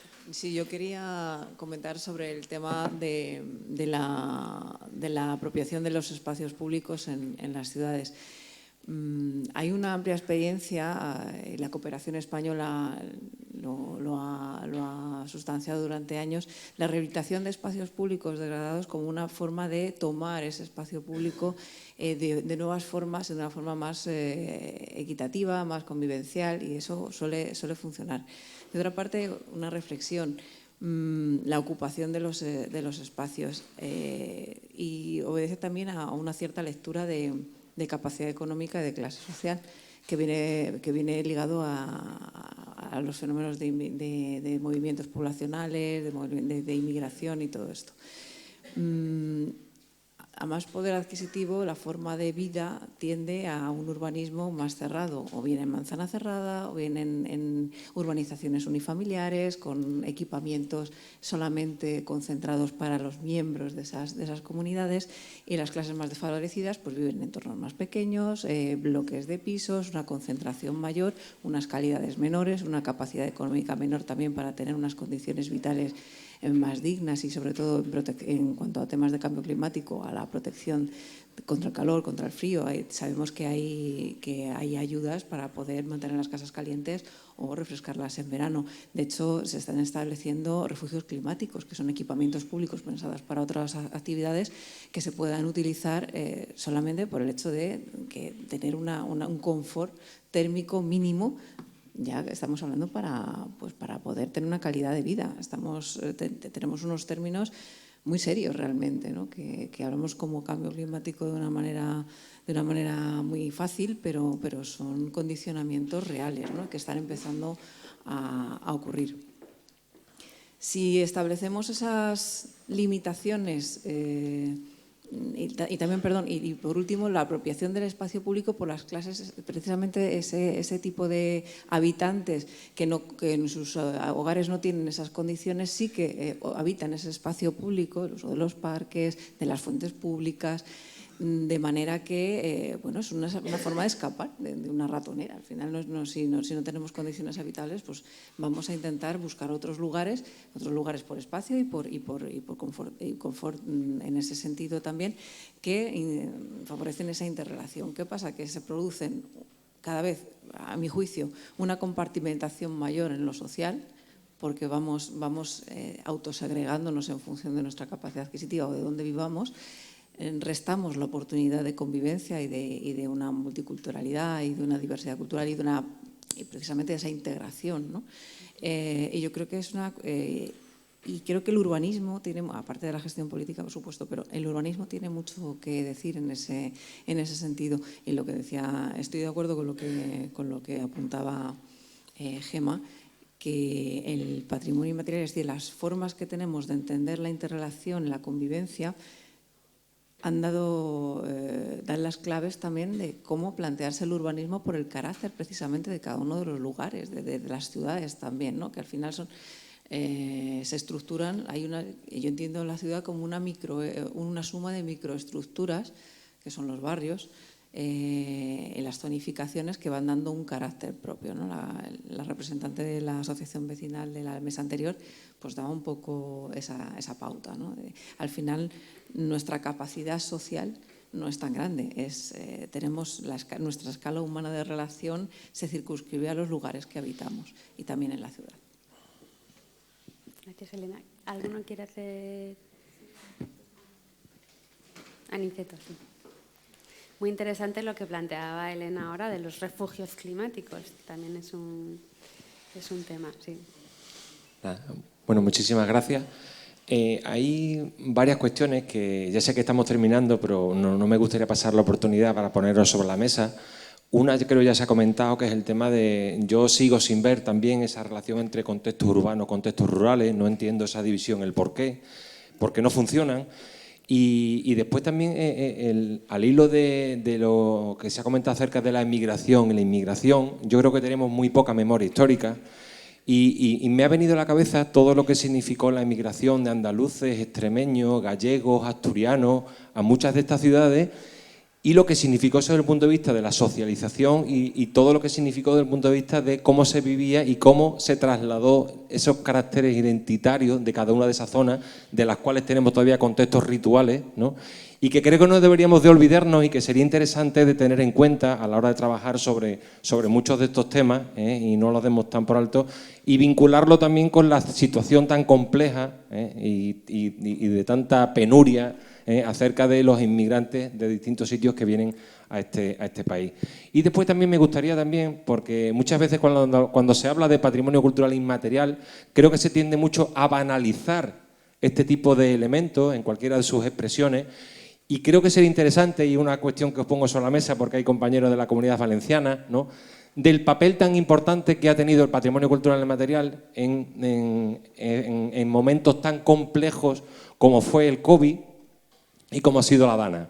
Me parece que muchas veces hay que también asentar las bases para dejar de banalizar muchas veces el valor que tienen este tipo de expresiones y lo que significa, no solamente para la construcción de las ciudades, sino sobre todo el levantarnos y enfrentarnos a las dificultades que nos pone el cambio climático y otras cuestiones que han salido en la mesa.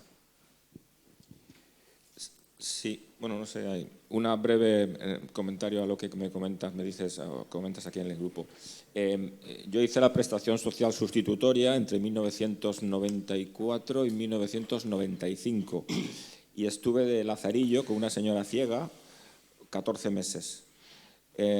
Hice más cosas, repartí comida con Cáritas porque me tenían en servicios sociales el Ayuntamiento de Elche. Bien, estuve en un barrio de vivienda oficial, vivienda de protección oficial, construido a finales de los años 50. Todos eran andaluces ya mayores. Bueno, los hijos vivían allí, pero que era gente ya mayor la que yo tenía que cuidar. Sobre todo andaluces, manchegos y murcianos, pero sobre todo andaluces. Los pisos eran blancos, de teja roja, y todos tenían una cantidad de macetas de geranios, era impresionante. Era estar en una ciudad o en un pueblo andaluz en ese barrio. Hay otros en Elche, pero recuerdo que es lo que acabas de decir. Ellos, lógicamente, la fortísima inmigración que hubo en Madrid o que hubo en Elche. Elche duplicó la población en muy poco tiempo para las fábricas de zapatos, ¿no?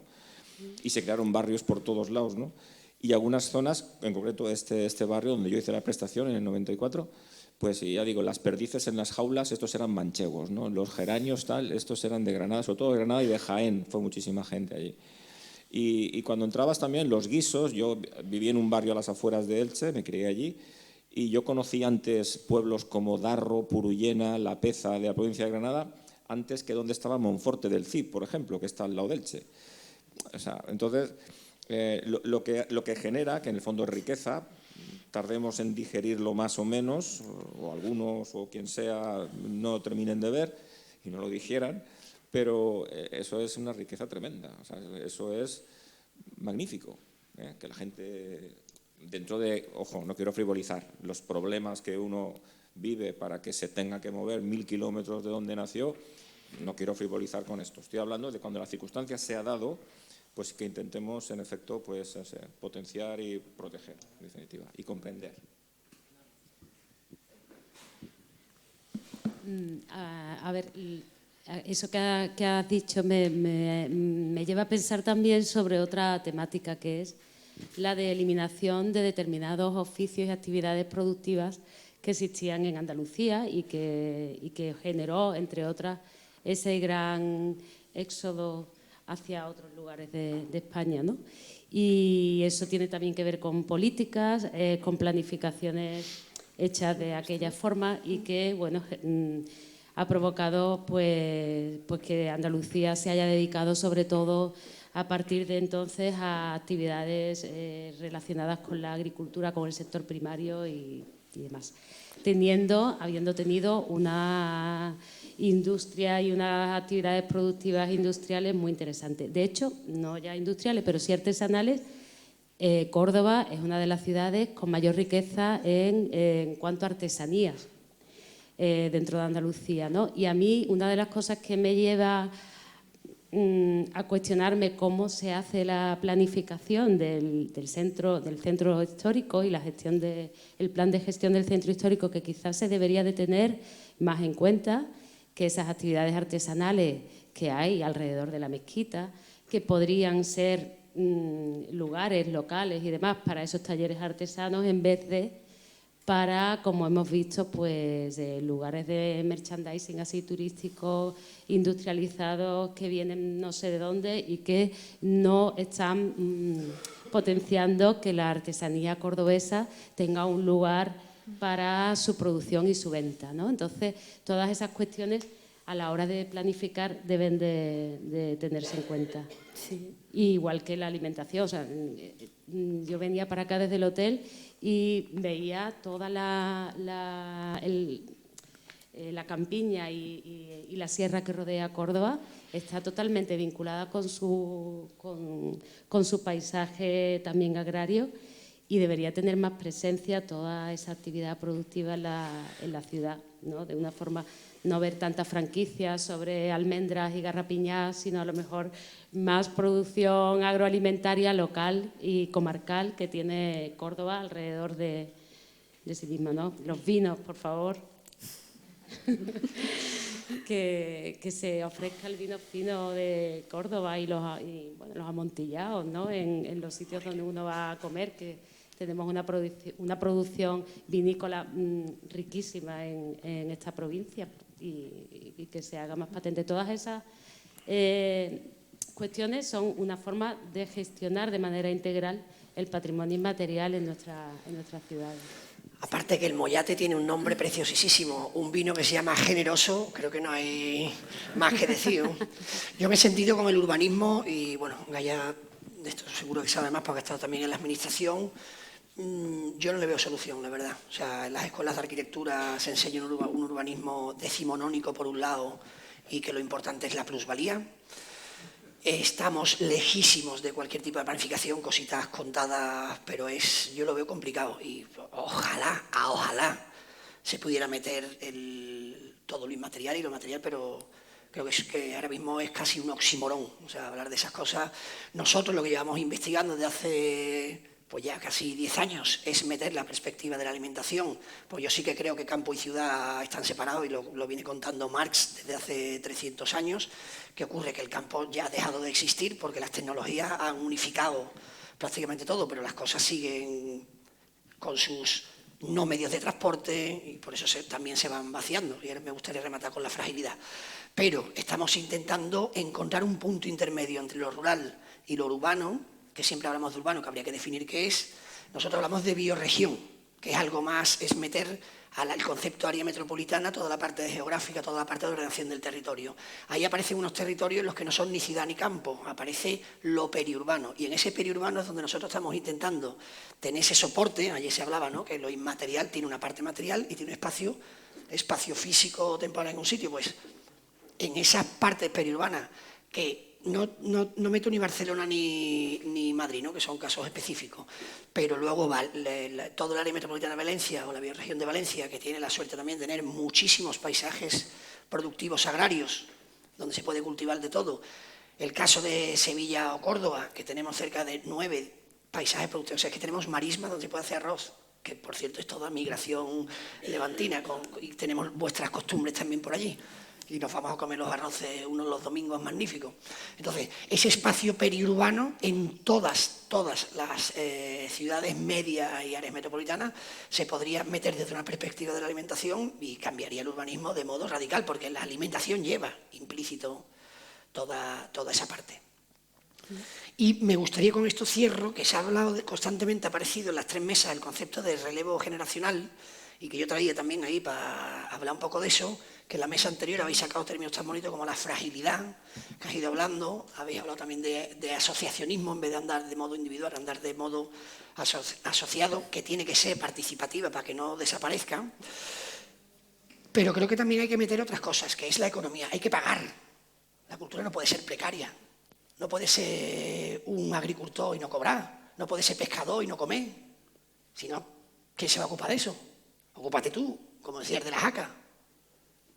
Hay que pagar por la cultura y no subvencionarla, pagar, que sea un negocio como otro cualquiera, como mi oficio de arquitecto.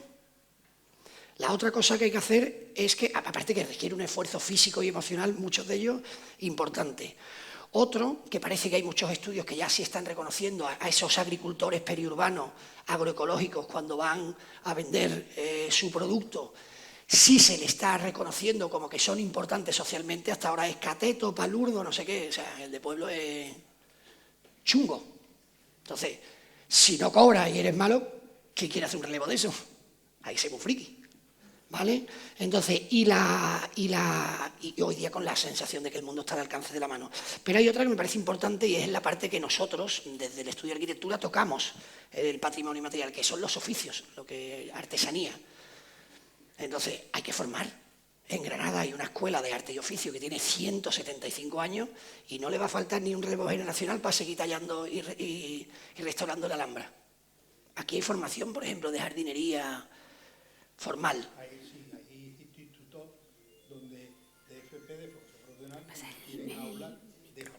Pues entonces no vamos a tener falta de relevo, porque si conseguimos que eso se pague, antes estábamos hablando de los grafitis también. Es muy complejo porque el patio necesita muchas horas de dedicación y muchos días seguidos. El patio no es llegar y decir, oye, que viene mayo, vamos a decorarlo. No es una decoración, es una forma de vivir los vecinos y vecinas que viven en esa casa. Y entonces es un espacio donde le tienes que estar dedicando un número de horas indeterminado diariamente. Porque el patio no es colocar la maceta, tienes que regarla en su momento adecuado, tienes que quitarle las hojitas secas y eso hay que quitar la mano, eso no hay máquina como la recolección del olivo, que no hay máquina, que eso es mano. Entonces, eso lleva una dedicación de muchos días, de mucho tiempo. Entonces, es un cuidado de 365 días del año. Entonces, claro, hoy en día, al ritmo de vida que vivimos todos, vamos todos muy deprisa, entonces es muy complicado que la gente joven se quiera dedicar a vivir en un patio y digamos, dedicarle de su tiempo ese tiempo que necesita ese patio. Es lo que hablábamos antes de cuando la integración, para integrarse en un patio que quieras, digamos, tenerlo como el concepto que tenemos de patio aquí. Eso tiene que gustarte y tienes que dedicarle, como he dicho, mucho tiempo. Entonces eso no es tan fácil.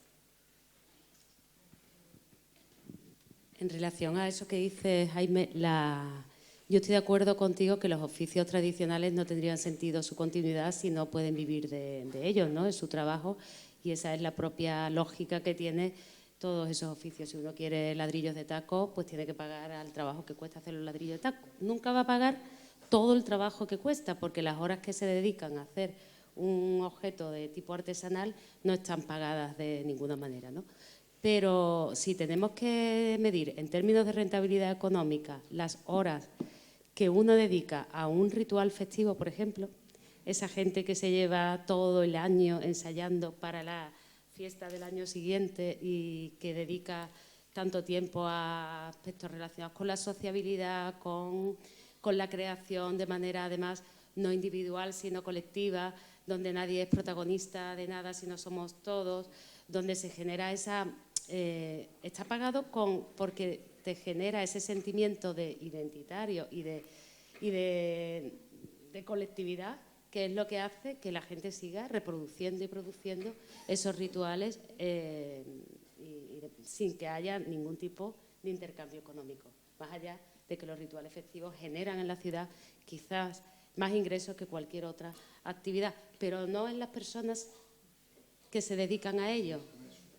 Y bueno, pues nada, yo creo que todo lo que en definitiva estamos diciendo, porque casi todos estamos de acuerdo, ¿no? Aquí no hay mucho disenso en estas mesas redondas, creo que estamos todos prácticamente de acuerdo en casi todo, es que la calidad de una ciudad va a depender de la cantidad, de la calidad y de la intensidad de las relaciones sociales que es capaz de promover y generar. Y cuanto más diversas sean estas relaciones entre ciudadanos de distinto tipo y diversidad cultural, pues mejor y bueno, más rica va a ser esa ciudad.